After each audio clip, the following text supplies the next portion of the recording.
Okay, so I wanted to make a quick review video to hopefully remind you of just a couple things in our notes that we've learned so far because we are just going to jump right back in with the next section. Remember, we've been learning about exponentials and logarithms. I'm just going to kind of give a quick overview. Hopefully it'll jog your memory a little bit. If you need help reviewing something, you can schedule an appointment with me to do a Google Hangout or email me questions, whatever. Hopefully you still have your notes packets. Again, remember if you do not have them, they are on Google Classroom, so you can print out exactly what I'm looking at here, or just look at it to access your notes. So the first thing that we talked about was exponential functions in this section. So this very first day, all we did was practice plugging them into our calculator. And we talked about key features like domain, range, y-intercept, asymptote, and behavior. Okay. Then we talked about transformations using exponentials, so like what's written here. And you guys did have this graphic organizer that you filled out. I don't actually have it filled out on the computer, but we talked about how letter A is stretching or shrinking and reflecting. Letter C is right or left shift. Letter D is up or down shift. Now remember your base, the number that is in the exponent that's being raised to a certain exponent, does not actually affect it. All right. Then, oops, I went to the wrong one. Then we talked about exponential growth and exponential decay.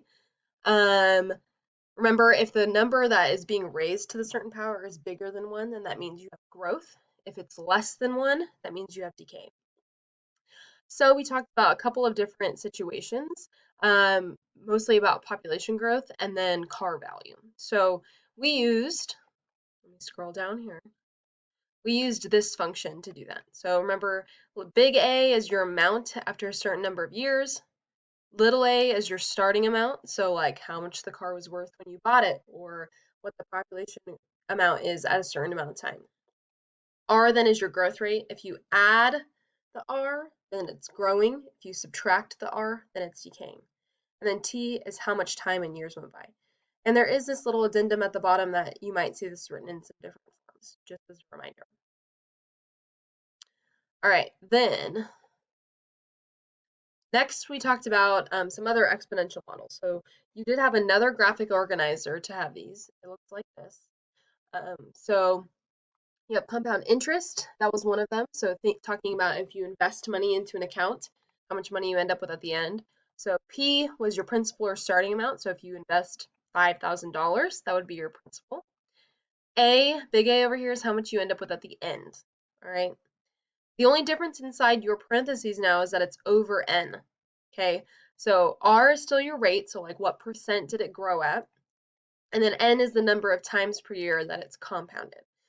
And that N is the same thing up in this exponent. So both of these N's are that. Remember, annually is 1 time, semi-annually 2 times, quarterly 4 times, monthly 12 times, and weekly is 52 times.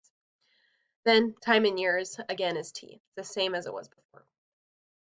Then the other formula that we looked at was continuous compound interest. So remember, whenever it says continuously compounded, you use this letter E. You take out the parenthesis from last time and use letter E. It's about 2.71. Remember, it's not a variable. Letter E is kind of just this magic number. It's kind of like pi. It goes on forever. It never repeats. It's irrational. Okay, so that was that difference. So in your actual notes, you had a couple examples here. The first one that we did, let's see here, was about Tara investing $5,000, and we looked at some different amounts that she ends up with at a 4% annual interest rate, depending on how much it's compounded. So we did annually, which here you see there's a 1 in for the N. Semi-annually, you see there's a 2. Quarterly, you see there's a 4. And monthly, you see there's a 12. So again, we just used those formulas from the last page. Then we did continuously. Again, the only difference then is you put an E here, and you have to plug that E into your calculator. You cannot put 2.7 into your calculator. We also did finding exponential models given 2 points. So that was using this other one down here. Y equals A times B to the X. So what we did was we first of all found our growth factor. You take the second Y value over the first Y value. So 14 over 10 gave us 1.4. That is now letter B. Then we plugged in 1.4 in for B here. So we have 1.4 here. Then we took one of the points, so 7 comma 14, in for x and y. So you have 14 equals a times 1.4 to the 7th. Then we divided by both sides by 1.4 to the 7th to get a by itself. We plugged 14 over 1.4 to the 7th into our calculator, got 1.33 for a. Then you plugged it back into the formula, and here's your growth model. All right, so that was your guys' first quiz, was over exponential models. Then we moved into logarithms. So remember, logarithms, it's kind of hard to get through your head. They are this like totally new thing.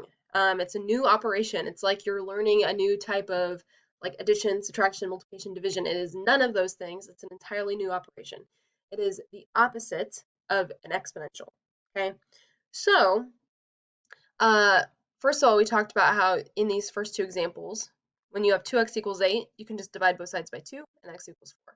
Here, though, you cannot just divide by 2. That's not how it works. You have to use a logarithm. So here's your definition of a logarithm. Remember, you rewrite it this way. And the cute little trick that you can do, like is here on example 2, is drawing this ghost. So you start at the base, raise it to the power, and then go back to the exponent. So you have log base 3 of 81 equals 4. Again, that helps you put it in the correct order. All right, so that's what we just started with, writing them in different forms. Then we practiced just plugging these into our calculator. So remember, you have to use that log button on your calculator. And then the other main thing that we talked about was common logarithms, which are base 10. So remember, if you don't see a base next to the log, that means it's base 10. It's called a common logarithm. There is a button on your calculator for common logarithm. The natural logarithm, that's when it's base e. It's not written like this, though. It is written like this, ln x. Okay, natural logarithm, you have a button on your calculator. Then we practiced plugging these in. And the last thing we did was solve some equations. So what we did here was just rewrote the exponential as a logarithm. Then you plug in the log in your calculator and solve for x just like you would in a very simple math problem. Same thing here. Base e to the 4th power equals my argument. E to the 4th equals 2x plus 3. You plug in e to the 4th into your calculator because you cannot do that in your head. Then all you gotta do is solve for x. So we subtracted 3 from both sides, then divided by 2, and figured out what x is. All right. Then in section 5.5, we practice graphing logarithms. So you just plug these in your calculator and go from there. So we talked about domain, range, x-intercept, asymptote, and behavior as well. And then same thing here. That was that whole section. Remember, now your asymptotes are vertical. They go up and down. You did have this handy dandy little graphic organizer once again. So for transformations, once again, letter A is a reflection if it's negative, or a dilation or stretch. The base of your logarithm does not affect it transformation-wise. Letter C, again, if it's positive, you go to the left, negative, you go to the right. Sometimes you'll see it written as letter H. And then D, positive is up, negative is down, and sometimes you'll see this called K. Then we also filled this out where we compared exponential versus logarithms. Remember, these are called inverse functions, so everything kind of just flips from one another. So here you'll see in an exponential, your domain is all real numbers. In a logarithmic, your range is all real numbers. In exponential, your range is based off of your asymptote. On domain, on the logarithmic, your x value, which is what affects your domain, is based off of your asymptote. Again, your intercepts flip. You're concerned with your y-intercept for exponentials, x-intercept for logarithmic. For exponential, your asymptote is based on the up or down shift. If there's no shift, it's 0. On the logarithmic, your asymptote is based off of the left or right shift. If there's no shift, x equals 0. And remember, your end behavior for these is a little bit trickier, okay, because you're approaching actual numbers. So you got to think about, where's your graph stop, what's cutting it off. So typically, you'll approach your asymptote on the x's, and then you got to think, okay, at my asymptote, does my graph go up or down? That's kind of the gist of it. Then, just as a reminder, you guys did also have this foldable. We did this the day before spring break, so if you were gone, you might not have it. This may be helpful for you as we move into the next section, so try to locate this if you can. And yeah, hopefully that jogged your memory. And if you're struggling with some stuff, just let me know.